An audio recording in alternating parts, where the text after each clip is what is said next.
আসসালামু আলাইকুম। সবাই কেমন আছেন? আশা করি সবাই ভালো আছেন। আজ আপনাদের জন্য নিয়ে এসেছি গল্পের ৬ নম্বর পর্ব। আশা করি গল্পটি আপনাদের ভালো লাগবে। তাহলে চলুন শুরু করা যাক। দীপা আমতা আমতা করে বলে, কি বলেছি আমি? আমি বললাম, সেটা না হয় পরে বলছি, কিন্তু এখন আমি তোমাকে বলেই আমি ওকে আদর করতে লাগলাম। হঠাৎ আমার এই আক্রমণে দীপা বেশ ঘাবড়ে যায়। মাঝে মাঝে আমার কি হয় সেটা সে বুঝে উঠতে পারে না। এদিকে দীপা ভুলেই গিয়েছিল আজ ওর ভাইকে বাড়িতে নিয়ে যেতে হবে।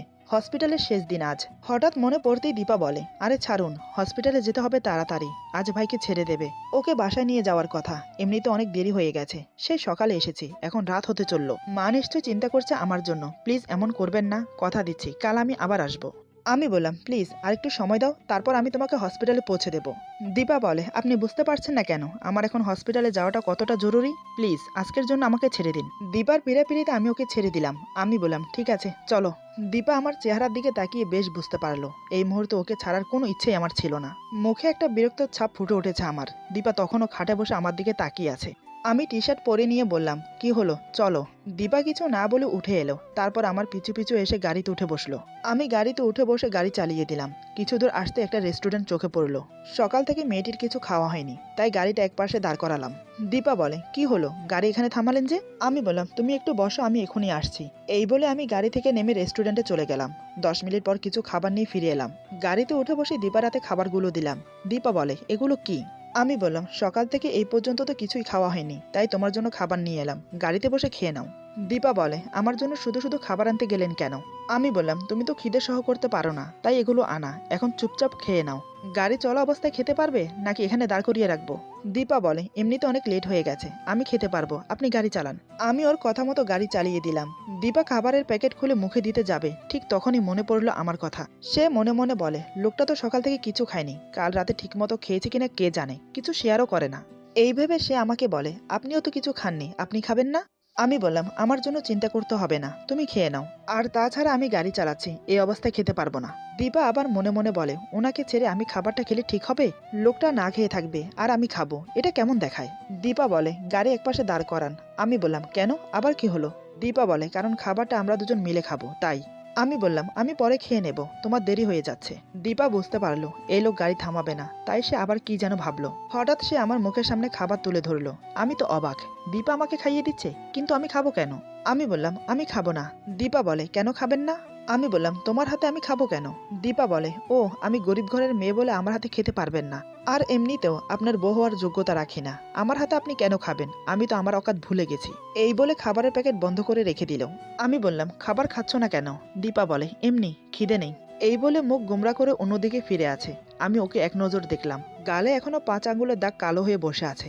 দেখে একটু মায়া হলো, সাথে এটাও বুঝতে পারলাম আমি না খেলে মেয়েটা খাবে না। আমি বললাম, ঠিক আছে, খাইয়ে দাও, যেভাবেই হোক, বউ যখন বানিয়েছি তখন বউ হবার ফরজটা নিভাও। দীপা আমার কথা মতো খাবারের প্যাকেট খুলে আমাকে খাইয়ে দিতে লাগলো, সাথে নিজেও খেতে লাগলো। সত্যি বলতে আমারও খুব খিদে পেয়েছিল। খাবার খেতে খেতে দুজন হসপিটালে চলে এলাম। আমি বললাম, আমরা চলে এসেছি। দীপা বলে, আমি তাহলে আসি, আপনি কি এখন চলে যাবেন? আমি বললাম, তুমি চাইলে তোমাকে বাসায় নামিয়ে দিয়ে আসতে পারি। দীপা বলে, না, তার দরকার নেই, সাথে মা থাকবে, সমস্যা হতে পারে। আমি বললাম, ঠিক আছে, যেমন তোমার ইচ্ছে, তুমি এখন যাও, কাল সকালে বাসায় চলে এসো, তোমার সাথে কথা আছে। দীপা ঠিক আছে বলে গাড়ি থেকে নেমে দাঁড়িয়ে আছে। আমি বললাম, তুমি দাঁড়িয়ে আছো কেন, যাও হসপিটালের ভেতরে। দীপা বলে, আগে আপনি যান, তারপর আমি যাব। আমি বললাম, ঠিক আছে, আর কিছু বলবে? দীপা বলে, সাবধানে যাবেন আর নিজের খেয়াল রাখবেন। আমি বললাম, আমাকে নিয়ে চিন্তা করতে হবে না, তুমি সাবধানে থেকো। এই বলে গাড়ি ঘুরিয়ে চলে এলাম। যতক্ষণ পর্যন্ত না আমার গাড়ি চোখের আড়াল হলো, ততক্ষণ পর্যন্ত দীপা তাকিয়েছিল আমার গাড়ির দিকে। আমি চোখের আড়াল হতে সে হসপিটালের ভিতরে চলে গেল। যেতে যেতে ভাবছে, না জানি মা কি মনে করছে। সেই সকাল থেকে বেরিয়ে এখন আসলাম, তার থেকে বড় কথা আমার গালের এই 5 আঙ্গুলের দাগ। এটার কথা জিজ্ঞেস করলে আমি কি বলবো? আজ হয়তো আমি ধরাই পড়ে যাব। হে আল্লাহ, তুমি রক্ষা করো। এই বলে ভয় ভয় কেবিন রুমে প্রবেশ করলো। দীপাকে দেখে মা ঝাঁঝিয়ে উঠে বলে, তোর কি কোনো আক্কল জ্ঞান নেই? সে সকাল থেকে বেরিয়ে এখন আসলি, বললি তো এই যাব এই আসবো, এই তোর আসার সময় হলো? সারাদিন কোথায় ছিলি? এতক্ষণ মা দীপার গালের দিকে খেয়াল করেনি। হঠাৎ চোখ পড়তেই তিনি দৌড়ে মেয়ের কাছে গেলেন। মেয়ের 2 কাঁধে হাত রেখে বলে, কিরে মা, তোর গালে কি হয়েছে? তোকে এমন করে কে থাপ্পড় মারলো, কি হয়েছিল? মায়ের এমন প্রশ্নের ওপর প্রশ্ন শুনে দীপা থতমত খেয়ে যায়। এখন মাকে সে কি বলবে? তারপরও কিছু একটা বানিয়ে বলতে হবে। দীপা বলে, আসলে মা সকালে একটা মেয়ের সাথে কথা কাটাকাটি হয় আমার। সেই মেয়ের ভাই ছিল সাথে, সেই ছেলেটা আমাকে থাপ্পড় মেরে বসে শুধু সাধারণ একটা বিষয় নিয়ে। আসলে মেয়েটার সাথে আমার একটু হালকা ধাক্কা লাগে, তাতেই মেয়েটা হোঁচট খেয়ে পড়ে যায়। মেয়েটার সম্পূর্ণ দোষ আমার উপর দিয়ে দেয়। থাপ্পড় খেয়ে মাথা ঠিক ছিল না, তাই হসপিটালে না এসে সোজা বাসায় চলে গিয়েছিলাম। ভেবেছিলাম একটু ঘুমিয়ে বিকেলের দিকে আসবো, কিন্তু এমন ঘুম ধরলো যে এক ঘুমে সন্ধ্যা, তাই আসতে দেরি হয়ে গেল। দীপা মায়ের মুখের দিকে তাকিয়ে বোঝার চেষ্টা করলো ওর মা ওকে বিশ্বাস করলো কিনা। ততক্ষণে মায়ের চোখে জল নেমে এসেছে মেয়ের এই দুর্দশা দেখে। শত হলেও তিনি মা। মা কখনো চায় না তার সন্তানকে কেউ আঘাত করুক, সেটা যে কোনো মায়ের সহ হয় না। তিনি দেরি না করে দীপাকে বুকে টেনে নিলেন, তারপর অঝরে কেঁদে দিলেন। মাকে কান্না করতে দেখে দীপাও কেঁদে দিল। সে মনে মনে বলে, জীবনে কোনোদিন মায়ের সাথে মিথ্যে কথা বলিনি, আজ ওই লোকটার জন্য বারবার মিথ্যে কথা বলতে হচ্ছে মাকে। এভাবে মিথ্যে বলে বলে আর কতদিন চলবো? তবে মা যে বিশ্বাস করেছে এটাই যা রক্ষে। দীপা মাকে সান্ত্বনা দিয়ে বলে, তুমি কান্না করছো কেন মা? আমি তো ঠিক আছি, এখন কান্না বন্ধ করো, আমি ডাক্তারের সাথে কথা বলে আসি। মা বলে, রাত হয়ে গেছে, এখন বাড়ি ফেরার দরকার নেই, আমরা না হয় কাল সকাল সকাল চলে যাব। তারপর সেদিন রাতে দীপা মায়ের সাথে হসপিটালে থেকে যায়। সকালে উঠে ফ্রেশ হয়ে ডাক্তারের সাথে কথা বলতে যায়। ডাক্তার ওমর তখন চেম্বারে ছিল। দীপাকে আসতে দেখে তিনি বলেন, আপনি চলে এসেছেন, এখানটায় বসুন। হঠাৎ ওনার চোখ গেল দীপার গালের দিকে। ডক্টর ওমর বলে, আরে মা, আপনার গালে কি হয়েছে? দীপা বলে, এদিকে মা বলে ডাকছেন, আবার আপনি বলে সম্বোধন করছেন, মেয়েকে কেউ আপনি বলে? ডক্টর ওমর মুচকি হেসে বলে, সত্যিই তো, আমারই ভুল হয়েছে। এখন বলো মা, তোমার গালে কি হয়েছে? এভাবে কালো হয়ে ফুলে গেছে কেন? দীপা মনে মনে ভাবে, ওই লোকটার জন্য আমাকে আর কি যে সহ করতে হবে একমাত্র আল্লাহই জানে। এখন আমি ডাক্তার আঙ্কেলকে কি বলবো? দীপাকে চুপচাপ দেখে ডক্টর ওমর বলে, আচ্ছা ঠিক আছে, বলতে হবে না, কিন্তু যাওয়ার আগে একটু চেক আপ করিয়ে নিও, তা না হলে পরে ইনফেকশন হয়ে যাবে। দীপা বলে, ঠিক আছে আঙ্কেল, এখন আমি যে জন্য এসেছি, আর কত টাকা বাকি আছে? ডক্টর ওমর বলে, কোনো টাকা দিতে হবে না, তোমার ভাইয়ের সব পেমেন্ট আরো আগে দেওয়া হয়ে গেছে। দীপা অবাক হয়ে বলে, কে দিল এতগুলো টাকা, আর কেনই বা দিল? আঙ্কেল, ওনার নাম বলুন আপনি, সাথে ওনার ঠিকানা। ডক্টর ওমর বলে, সরি মা, আমি ওনার নাম বা ঠিকানা কোনোটাই তোমাকে দিতে পারবো না, উনি ওনার পরিচয় গোপন রেখেছে, সময় হলে তুমি সব জানতে পারবে। তারপর দীপা আর কোনো কথা বাড়ালো না, সবকিছু মিটিয়ে ভাইকে নিয়ে বাসায় চলে এলো। বাসায় এসে দীপা মাকে বলে, মা, আমার একটু কাজ আছে বাহিরে, আমাকে এখন যেতে হবে, কিছুক্ষণের মধ্যে চলে আসবো। মা একটু অবাক হয়ে বলে, মাত্র বাসায় এলি, এখন আবার তুই কোথায় যাবি? আর এমনিতেও তোর শরীর ভালো না, তোর গালের অবস্থা দেখেছিস? এই নিয়ে বাইরে যাওয়ার দরকার নেই, তুই বরং রেস্ট নে। দীপা বলে, মা, আমার খুব জরুরি কাজ আছে, এখনই যেতে হবে, এখন না গেলে হচ্ছে না। তারপর কোনো রকম মাকে বুঝিয়ে দীপা চলে এলো আমার বাসায়। আমি তখনও ঘুমাচ্ছিলাম। কলিং বেলের শব্দে ঘুম ভেঙে গেল। একটু বিরক্ত নিয়েই উঠে দরজা খুলে দিলাম। দেখি দীপা দাঁড়িয়ে আছে, ওন্না দিয়ে মুখটা নেকাপের মতো করে বাঁধা, যত সম্ভব গালের দাগ ঢাকার জন্য এই ব্যবস্থা। আমি দরজা খুলতে এসে নেকাপ খুলে ভিতরে আসে। ওর মুখের দিকে তাকিয়ে দেখলাম কালকের থাপ্পড় এখনো বিরাজমান ওর গালে। গালটা ফুলে আছে, সাথে কালো হয়ে আছে। আজ ওকে কিছু বলতে হলো না, সোজা রুমে গিয়ে বিছানার উপর উঠে বসলো। আমি কিছু না বলে ফ্রেশ হতে চলে গেলাম। ফ্রেশ হয়ে এসে কাপড় পরে নিলাম। দীপা তখনও একই অবস্থায় বসে আছে। সে মনে মনে ভাবে, এখনই তো ঝাঁপিয়ে পড়বে দেহের চাহিদা মেটানোর জন্য, এতে গোসল করে পবিত্র হওয়ার কি আছে? এই কাজটা করলে তো এমনি শরীর নাপাক হয়ে যাবে। এইসব ভাবছে আর আমার দিকে আর চোখে তাকাচ্ছে। আমি বললাম, কেমন আছো? দীপা বলে, যেমনটা আপনি রেখেছেন। আমি বললাম, আমি আবার কেমন রাখলাম? তোমার ভাই কেমন আছে? দীপা বলে, আগের থেকে অনেকটা ভালো, আরও কয়েকদিন রেস্টে রাখতে হবে। আমি বললাম, সকালে নাস্তা করেছো? দীপা বলে, না, সময় পাইনি, সকালে ঘুম থেকে উঠে ভাইকে নিয়ে ব্যস্ত হয়ে পড়লাম ওকে বাসায় নিয়ে যাওয়ার জন্য। ভাইকে বাসায় রেখে আবার এখানে চলে আসলাম, তাই নাস্তা করার সময় পাইনি। আপনি করেছেন? আমি বললাম, না, মাত্র ঘুম থেকে উঠলাম। দীপা বলে, এখানে খানা বানানোর সব জিনিসপত্র আছে, যদি থাকে আমি নাস্তা বানাতে পারি আপনার জন্য। আমি বললাম, দরকার নেই, আমি বাইরে থেকে খাবার অর্ডার করছি। দীপা বলে, শুধু শুধু বাইরে থেকে অর্ডার করার কি আছে, আমি বানিয়ে দিচ্ছি তো। রান্নাঘর কোন দিকে আমাকে বলুন।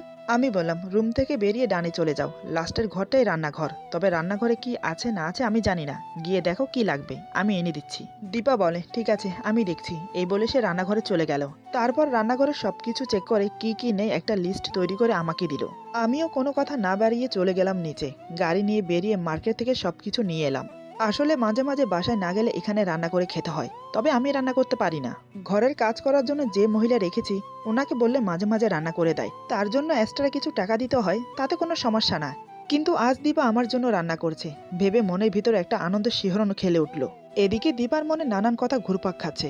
আসলে আমি কে, কি আমার পরিচয়, আমি মানুষটা কেমন, কি চাই আমি ওর কাছ থেকে? মাঝে মাঝে ওর মাথা সবকিছু গুলিয়ে যায়, বুঝতে পারে না আমাকে। কখনো ওকে ভালোবেসে কাছে টানি, কখনো আবার রেগে গিয়ে ওর যোগ্যতা কি সেটা মনে করিয়ে দেই, কখনো আবার শরীরের উপর নির্যাতন চালাই। এসব নিয়ে ওর মনে অনেক প্রশ্ন, আমাকে জিজ্ঞেস করতেও সাহস পায় না। যদি আমি রেগে যাই, ওর ভাগ্যে কি আছে সে নিজেও জানে না। কয়দিনের জন্য আমার বউ হয়েছে সে।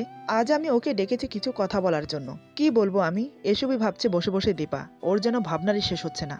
এমন সময় আমি আসি বাজার নিয়ে। এই প্রথম আমি বাজার করলাম। ভাবতে কেমন কেমন লাগছে। দীপা পাক্কা গৃহিণীর মতো ওন্নাটা পেঁচিয়ে কোমরে গুজে নিল। আমি ওকে বাজার দিয়ে চলেই আসছিলাম। পেছন থেকে দীপা ডেকে বলে, আরে আপনি কোথায় যাচ্ছেন? আমি বললাম, কোথায় আবার, রুমে যাচ্ছি। দীপা বলে, রুমে গিয়ে কাজে নেই, আপনি বরং আমাকে সাহায্য করুন, একসাথে কাজ করতে ভালো লাগবে। আপনিও টুকটাক শিখে যাবেন, ভবিষ্যতে কাজে আসবে। আমি বললাম, তুমি কি পাগল হয়েছ? আমি শিখবো রান্নার কাজ? এসব আমার দ্বারা হবে না। আর সবসময় ভবিষ্যতের কথা কেন বলো? ভবিষ্যতে এসব আমার কিসের কাজে আসবে? আলহামদুলিল্লাহ, আল্লাহ আমাকে যা দিয়েছেন তা আমি বসে খেলেও শেষ হবে না। দীপা বলে, আল্লাহ দিয়েছে বলে ওইটার ফায়দা উঠানো ঠিক না, ওইটার কদর করতে হয়। আমি বললাম, আচ্ছা তুমি আমাকে কি বোঝাতে চাইছো? দীপা বলে, কিছু না, আপনি রুমে যান, আমি নাস্তা বানিয়ে নিয়ে আসছি। আমি বললাম, আমি এখানে বসছি, তবে কাজে সাহায্য করতে পারবো না। দীপা বলে, ঠিক আছে, যেটা আপনার ইচ্ছে। আমি একটা চেয়ার এনে রান্নাঘরের দরজার পাশে বসলাম, যাতে দীপা আমাকে দেখতে পায় আর আমি দীপাকে দেখতে পাই। দীপা দীপার কাজ করতে লাগলো আর আমি বসে বসে মোবাইলে গেম খেলতে লাগলাম।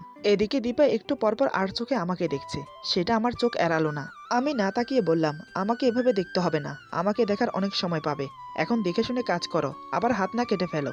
কথাটা বলতে দেরি হলো, কিন্তু দীপার হাত কাটতে দেরি হলো না।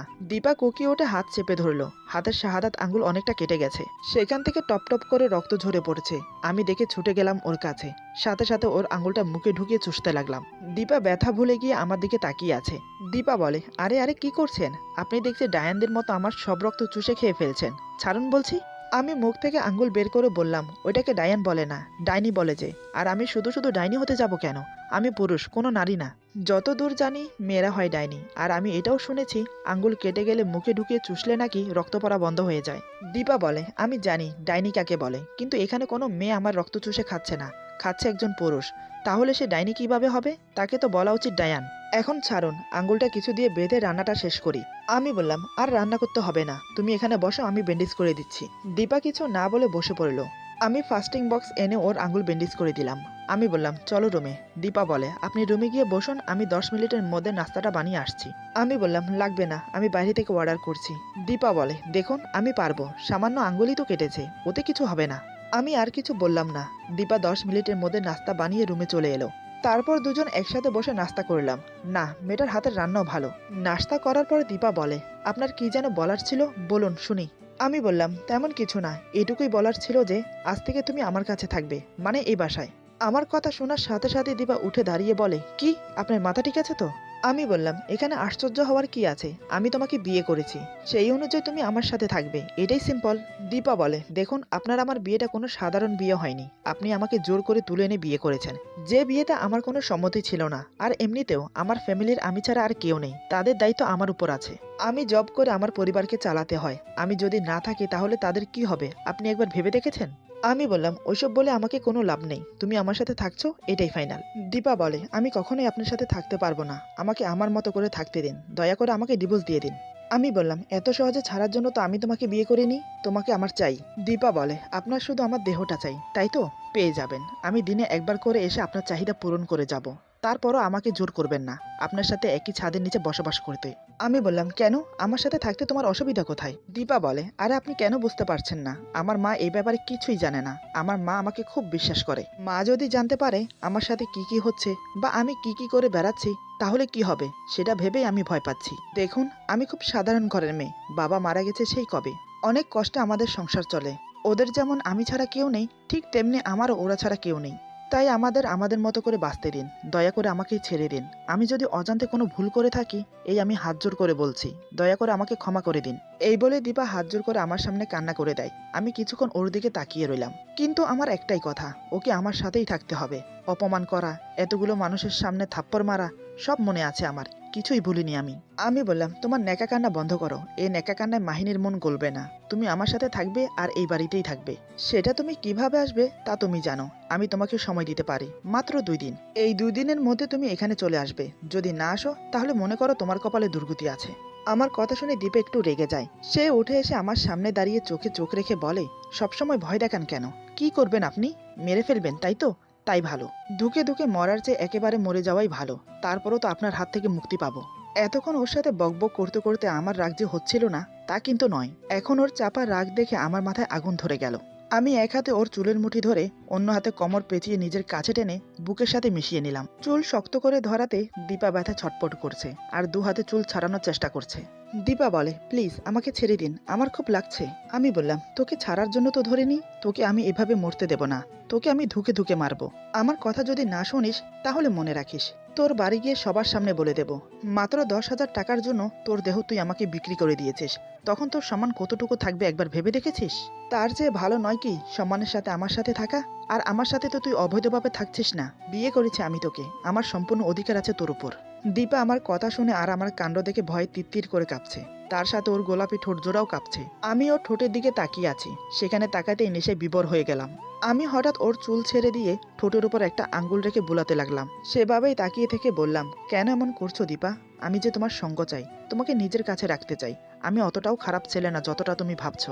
দীপা সে অবস্থায় থেকে কান্না করতে করতে বলে, তাহলে এমন কেন করছেন আমার সাথে?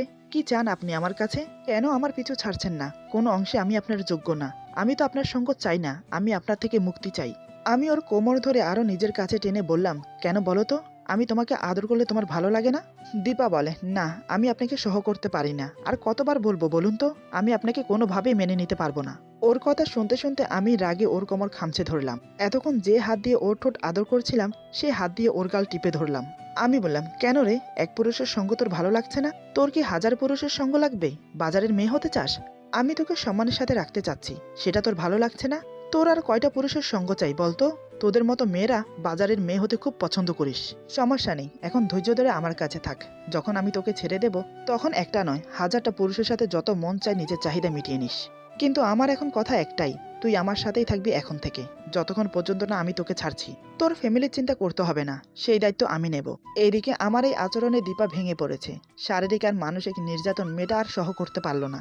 আমার কাছ থেকে নিজেকে ছাড়াতেও অক্ষম সে, তাই নিজেকে এলিয়ে দিল আমার উপর। অঝরে কেঁদে যাচ্ছে। ওর এই অবস্থা দেখে আমার একটুও মায়া হলো না। দীপা একদম অসহায় হয়ে পড়েছে। এদিকে আমার অবস্থা চরমে উঠেছে। এই মুহূর্তে ওর সঙ্গ খুবই প্রয়োজন। তাই আমি ওকে পাজা কোলে করে নিয়ে বিছানায় শুইয়ে দিলাম। আমি ওর পাশে শুয়ে ওকে বুকে টেনে নিলাম। ওর মুখটা আমার বুকের সাথে শক্ত করে চেপে ধরে বললাম, এই দীপা, কাঁদছো কেন? দেখো, এভাবে কেঁদে কোনো লাভ নেই। যেটা হবার সেটা হবেই, তাই বলছি যা হবে তা ভালো ভালো মেনে নাও। তুমি কেন বুঝতে পারছো না? তোমার এই কান্না, তোমার অভিমান, তোমার রাগ, তোমার এই মায়াবী চেহারা, কোনোটারই মূল্য নেই আমার কাছে। আমার যা চাই সেটা আমি নিয়েই ছাড়বো, সেটা যে কোনো মূল্যেই। এদিকে দীপা ভাবছে, আমার জীবনের সবথেকে বড় ভুল আপনার মতো একটা অমানুষের কাছে নিজের দেহ বিক্রি করতে আসা। আপনি যে আমাকে মুক্তি দেবেন না সেটা আমার ভালোই বোঝা হয়ে গেছে। আমার কপালে কি তাহলে এই লেখা ছিল সারা জীবন এই অমানুষটার অত্যাচার সহ করতে হবে? তার থেকে ভালো তুমি আমাকে তুলে নাও আল্লাহ। এদিকে দীপার চোখের পানিটা আমার বুক ভেসে যাচ্ছে। যতই আমি বলি না কেন ওকে, ওর প্রতি আমার কোনো মোহ নেই, কিন্তু মনে মনে যা আমি ওকে ভালোবেসে বসে আছি। এই মেয়েটা কি কিছুই বোঝে না? আমি চাই না ওকে একটু আঘাত করতে, কিন্তু আমাকে বারবার বাধ্য করে। এখন ওর এই কান্না যে আমার সহ হচ্ছে না, কেন যে কাঁদালাম মেয়েটাকে। আমি বললাম, এই দীপা, প্লিজ লক্ষ্মীটি, কান্না বন্ধ করো, আই এম সরি, আমাকে ক্ষমা করে দাও, এমনটা আর কখনো করবো না। এই বলে আমি ওর মুখ তুলে কপালে একটা আলতো করে চুমু দিলাম। ওর চোখের পানি মুছে দিয়ে বললাম, দেখো দীপা, তোমাকে ছাড়া আমার ভালো লাগে না। তুমি না থাকলে নিজেকে কেমন যেন শূন্য শূন্য মনে হয় এই বুঝে আমি দম আটকে মরে যাব। তোমাকে কষ্ট দিতে আমি চাই না, কিন্তু তুমি বারবার আমাকে বাধ্য করো। কেন এক কথা শোনো না তুমি? তুমি জানো না স্বামী স্ত্রী একসাথে থাকলে ভালোবাসা বাড়ে? হোক না আমাদের বিয়েটা তোমার সম্মতির বিরুদ্ধে, কিন্তু আমাদের তো বিয়েটা হয়েছে। আমরা দুজন কলেমা পড়ে 3 বার কবুল বলে বিয়ে করেছি। আমাদের কোনো অবৈধ সম্পর্ক না। তাহলে কেন তুমি আমার সাথে থাকতে পারবে না? আচ্ছা, আমি কি এতটাই খারাপ যে আমি তোমার স্বামী হওয়ার যোগ্যতা রাখি না? আমার চোখে চোখ রেখে বলো তো। দীপা এক দৃষ্টে আমার চোখের দিকে তাকিয়েছিল। হয়তো সে আমার চোখে ভালোবাসা দেখতে পেল নিজের জন্য। আমার জন্য যে তার একটা দুর্বলতা আছে সেটা সে আগের দিন রাতেই বুঝতে পেরেছে। তাই সে কিছু না বলে আমাকে শক্ত করে জড়িয়ে ধরে কান্না করে দিল। এই প্রথম দীপা আমাকে নিচ থেকে জড়িয়ে ধরেছে। আমি ওকে শক্ত করে জড়িয়ে ধরলাম। এক এক করে ভালোবাসার ছোঁয়া এঁকে দিতে লাগলাম ওর ঘাড়ে। ওর মুখটা চোখের সামনে এনে অশ্রু ভরা 2 চোখে আলতো করে 2টো কিস করলাম। দীপা আমার পরশে চোখ বন্ধ করে নিল। আমি ওর কপালে চুমু খেয়ে ওর ঠোঁটে ঠোঁট ডুবিয়ে দিলাম। এক এক করে দীপার শরীরের সব কাপড় খুলে ফেললাম বিনা বাধায়। নিজের কাপড় খুলে ছুঁড়ে ফেলে দিলাম মেঝেতে। দুজনেই বিবস্ত্র হয়ে একে অপরকে আদর করতে লাগলাম। আজ দীপা আমাকে আদর করছে। আমার কপালে, চোখে, গালে, এমনকি আমার ঠোঁটে চুমুর বন্যা বয়ে দিচ্ছে। একসময় 2 নারী পুরুষ নগ্ন অবস্থায় মেতে উঠেছে সেই আদিম শারীরিক খেলায়। আজ এই মিলনের মধ্যে ভালোবাসা ছিল, তাই হয়তো এতটা সুখময় হয়ে উঠেছে। একসময় দুজন ক্লান্ত হয়ে একে অপরের উপর এলিয়ে পড়লাম। আমার মুখে রহস্যময় হাসি।